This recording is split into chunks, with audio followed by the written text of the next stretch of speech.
360ഓളം സന്ധികളും എല്ലുകളും അടങ്ങുന്ന ഒരു വ്യൂഹം തന്നെ റബ്ബിന്റെ നിഅമത്തുകളായി നമ്മുടെ ബോഡിയിൽ ഉണ്ടെന്നും അതിനെ എല്ലാ ദിവസവും നാം സദഖ കൊടുക്കൽ അനിവാര്യമാണെന്നും അതിന്റെയൊക്കെ പേരിൽ അഥവാ അത്രയും അനുഗ്രഹങ്ങൾ നമ്മുടെ ശരീരത്തിൽ ചൊരിഞ്ഞിരുന്ന റഹ്മാനായ ഖാലിഖായ റബ്ബിന് നമ്മളെല്ലാം ശുക്ർ ചെയ്തുകൊണ്ട് കൃത്യമായി ദിവസവും നമ്മൾ അതിന്റെ പേരിലൊക്കെ സദഖ കൊടുക്കണം, ധർമ്മം കൊടുക്കണം എന്ന് നബി സല്ലല്ലാഹു അലൈഹി വസല്ലമ പഠിപ്പിച്ചിട്ട് പറഞ്ഞു.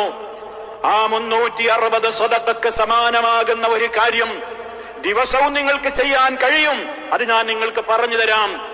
ദുഹായുടെ സമയത്ത് നിങ്ങൾക്ക് നിസ്കരിക്കാൻ സാധ്യമാകുന്ന 2 റക്അത്തെങ്കിലും നിങ്ങൾ നിസ്കരിക്കുന്നുവെങ്കിൽ ആ ദുഹായുടെ 2 റക്അത്ത് ദിവസവും നിങ്ങളുടെ മേൽ കടമയായ 360 സദഖക്ക് സമാനമാകും, അതിന് മതിയാകും എന്ന് നബി സല്ലല്ലാഹു അലൈഹി വസല്ലമ പഠിപ്പിച്ചു തരുന്നു.